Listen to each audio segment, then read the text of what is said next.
Capítulo 10. 3 meses depois. Julho de 2012. Mariane está lendo o verso de um pote de iogurte no supermercado. Com a outra mão, segura o celular através do qual Joanna lhe conta uma história do trabalho. Quando Joanna entra em uma narrativa, consegue realmente fazer um monólogo detalhado. Então Mariane não se preocupa se desviar a atenção da conversa por alguns segundos para ler o pote de iogurte. Faz um dia quente lá fora. Ela está usando uma blusa leve e saia, e o gelo do corredor do freezer lhe causa arrepios nos braços. Não tem motivo para estar no supermercado, a não ser o de não querer estar na casa de sua família.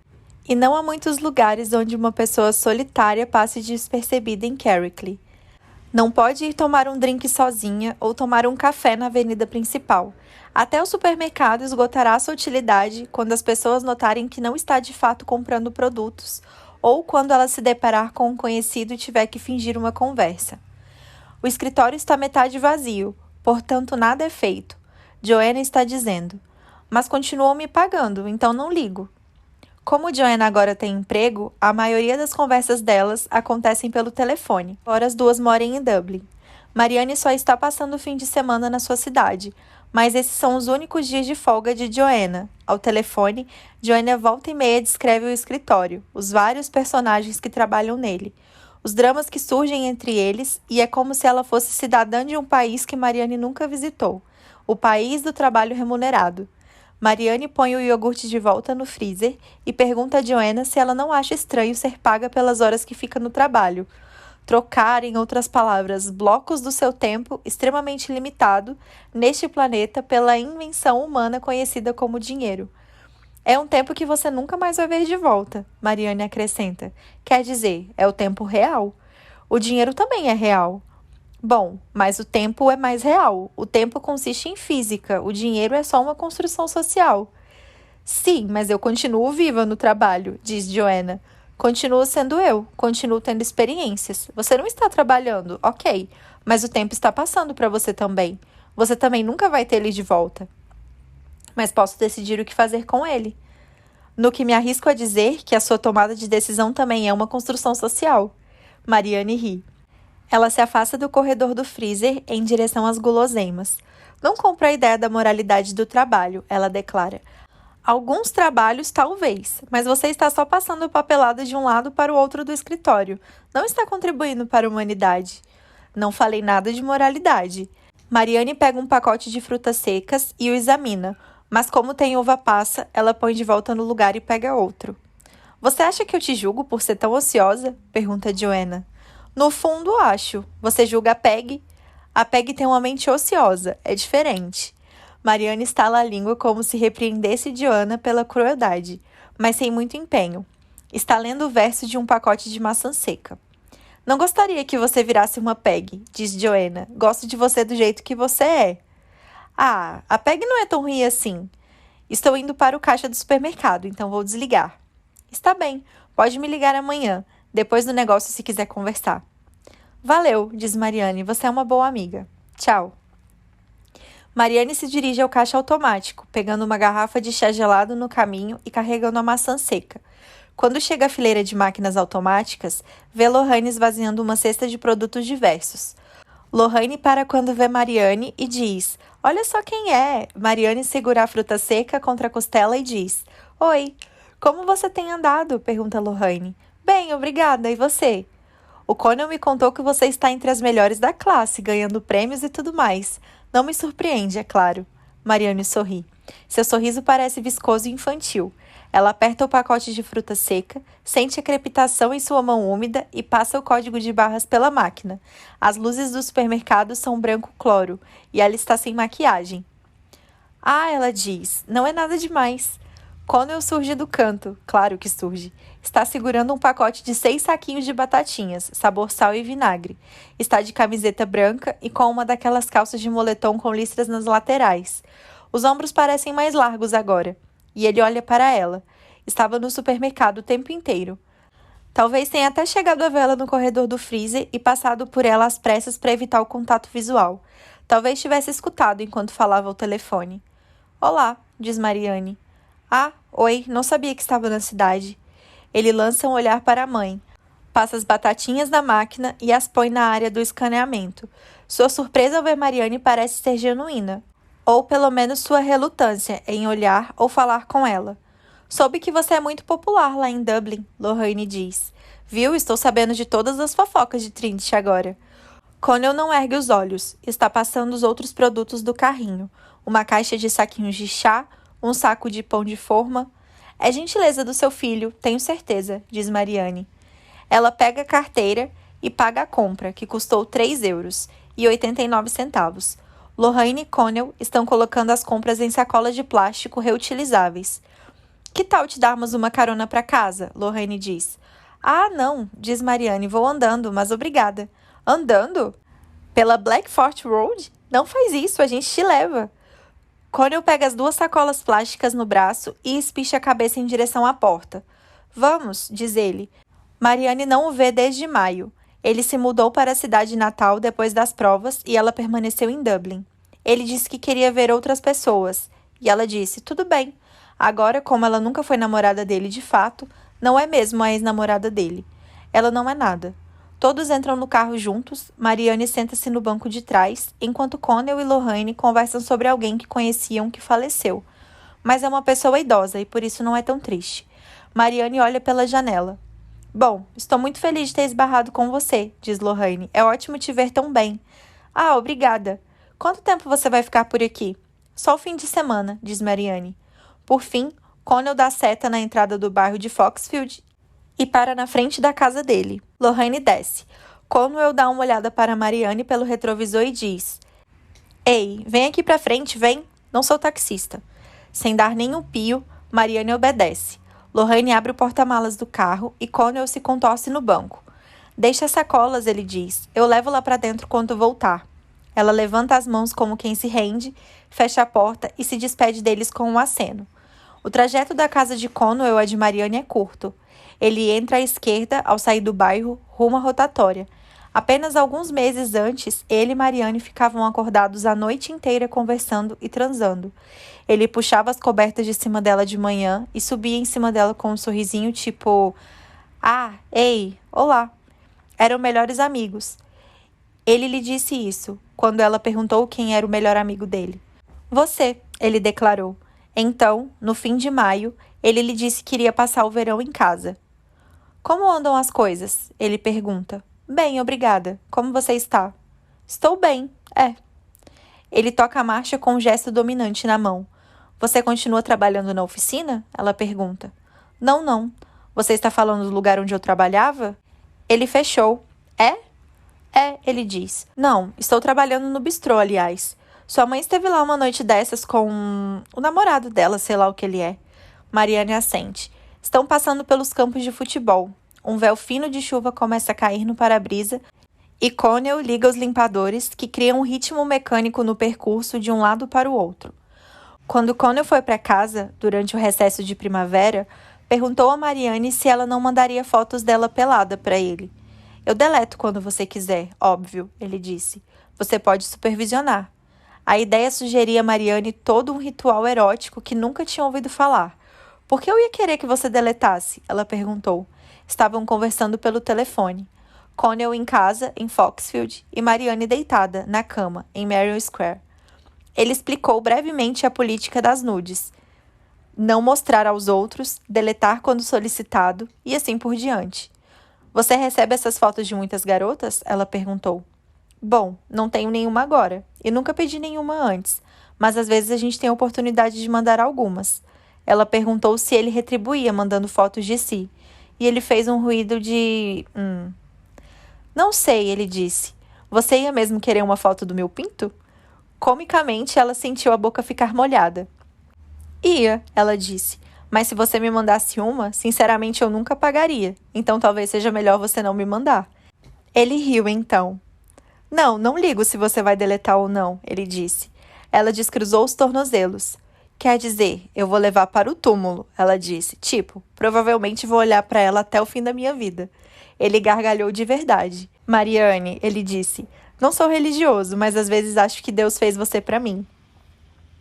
O centro poliesportivo passa rápido pela janela do lado do motorista em meio ao borrão da chuva. Connell Torna a olhar para Marianne, depois se volta para a pista. E agora, você está com o tal Jimmy, né? Ele diz, ouvi falar. É. Ele não é um cara feio. Ah, ela diz, bom, ok, valeu. Ela e Jimmy estão juntos faz algumas semanas. Ele tem certas propensões. Eles têm certas propensões em comum. Às vezes, no meio da tarde, ela se lembra de algo que Jimmy disse ou fez com ela, e toda a energia se esvai por completo. Então seu corpo lhe parece uma carcaça, um troço imensamente pesado e terrível que ela tem que carregar consigo. É, diz Connell, uma vez eu ganhei dele numa partida de bilhar. Você não deve se lembrar. Eu lembro. Connell assente e acrescenta. Ele sempre gostou de você. Marianne olha fixo à frente pelo para-brisa do carro. É verdade, Jimmy sempre gostou dela. Uma vez mandou uma mensagem insinuando que Connell não a levava a sério. Ela mostrou a mensagem a Connell e eles riram do assunto. Estavam juntos na cama naquele momento, o rosto de Connell iluminado pela tela do celular. Você devia ficar com alguém que te leve a sério, dizia a mensagem. E você está saindo com alguém? Ela pergunta. Na verdade, não, nada sério. Abraçando o estilo de vida de solteiro. Você me conhece, ele diz. Eu conhecia. Ele franze a testa.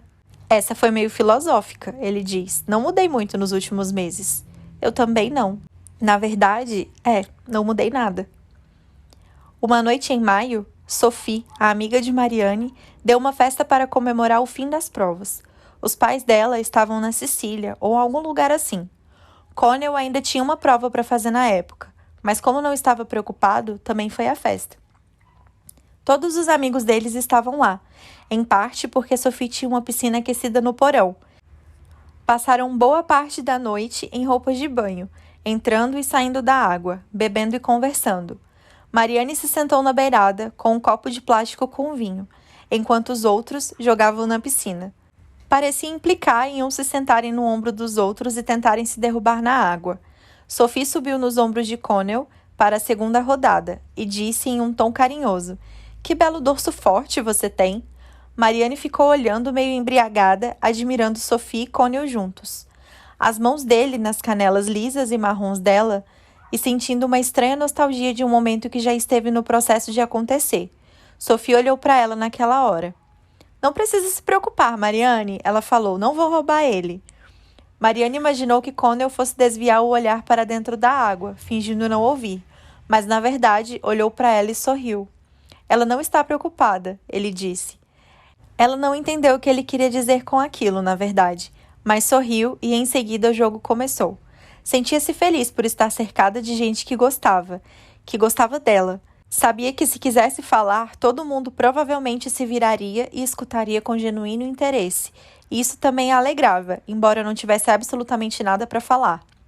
Depois que o jogo acabou, Connell foi até ela, de pé, na água, onde as pernas dela balançavam. Ela olhou para ele com uma expressão benigna.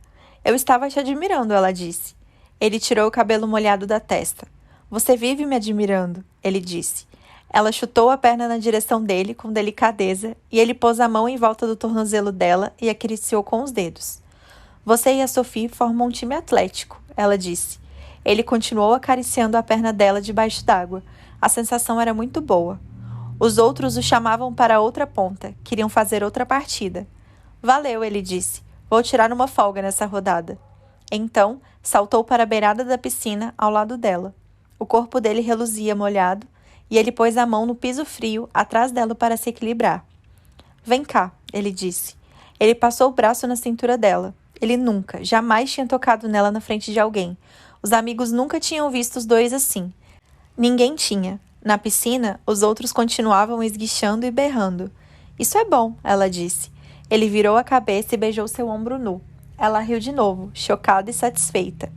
Ele voltou a olhar para a água e depois olhou para ela.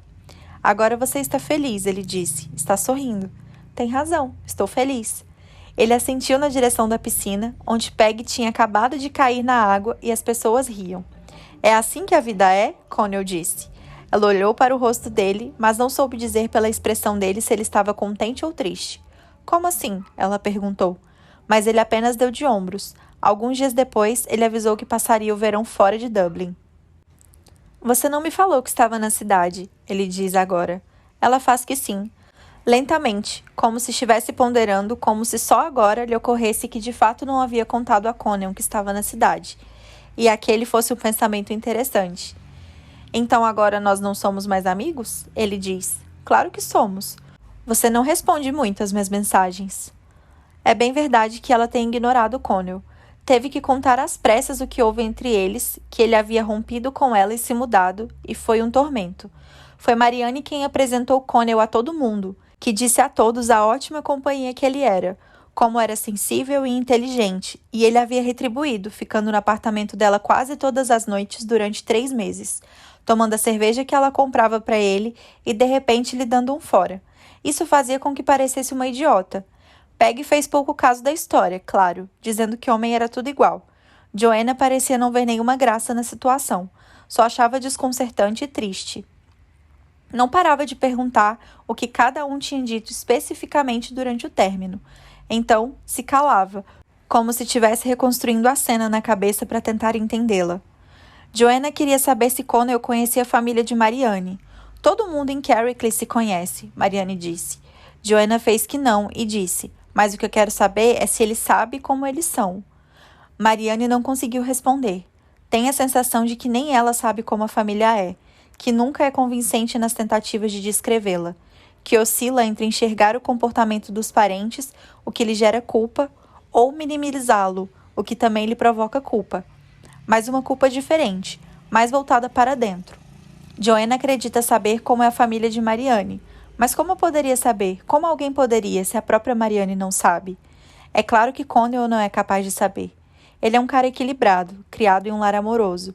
Simplesmente pressuponho que todo mundo é ótimo e não sabe de nada. Achei que você pelo menos me mandaria uma mensagem, se viesse para casa, diz ele. É meio esquisito esbarrar em você sem saber que estava nas redondezas. Nesse momento, lembra que deixou um cantil no carro de Connell, no dia que foram em Howth, em abril, e que nunca pegou de volta. Talvez ainda esteja no porta-luvas. Ela olha para o compartimento, mas não sente que pode abri-lo, pois ele perguntaria o que ela estava fazendo e ela teria de falar na viagem a Howth. Foram nadar no mar daquele dia, e depois estacionaram um carro dele em um lugar escondido e transaram ali no banco de trás. Seria um descaramento lembrá-lo daquele dia agora que estão de novo juntos no carro, apesar de querer muito o cantil de volta. Ou talvez a questão não seja o cantil. Talvez só queira lembrá-lo de que uma vez ele trepou com ela no banco de trás do carro onde eles estão agora. Ela sabe que ele ficaria vermelho, e talvez queira forçá-lo a ficar vermelho como uma demonstração sádica de poder. Mas isso não faria seu estilo, então ela não diz nada. O que é que você está fazendo na cidade, de qualquer forma? Ele pergunta. Está só visitando a sua família? É a missa de aniversário da morte do meu pai. Ah, ele diz. Ele dá uma olhada nela. Depois volta a olhar através do para-brisa. Desculpa, ele acrescenta. Não tinha me dado conta.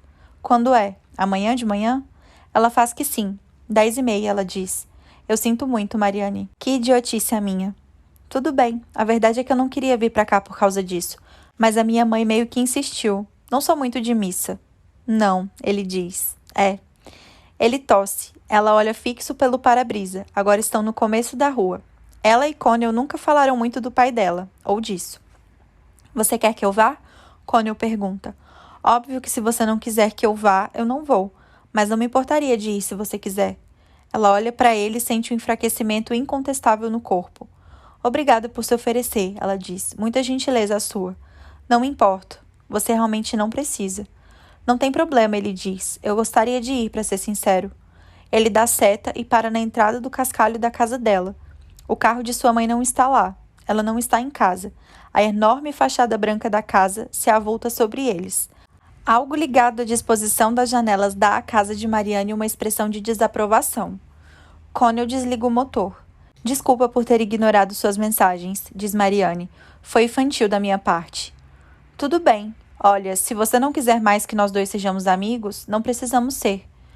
É claro que eu quero que sejamos amigos. Ele assente, batucando os dedos no volante. Seu corpo é grande e afável como um labrador. Ela quer lhe dizer coisas, mas agora é tarde demais. E, de qualquer modo, nunca lhe fez bem nenhum contar a ninguém. Está bom, diz Connell. Te vejo amanhã de manhã na igreja, então, ok? Ela engole em seco. Você quer entrar um pouquinho? Ela convida. A gente podia tomar um chá, sei lá. Ah, eu iria, mas tem sorvete no porta-malas. Mariane olha ao redor, lembrando-se das sacolas de compras e de repente se sente desorientada. A Lorraine me mataria, ele diz. Claro, óbvio. Ela desce do carro, ele acena da janela e irá amanhã de manhã e estará de moletom azul marinho, com uma camisa branca por baixo, inocente como um cordeiro, e depois ficará ao lado dela no vestíbulo, sem dizer muita coisa, mas lhe lançando olhares solidários. Sorrisos serão trocados, sorrisos aliviados, e voltarão a ser amigos.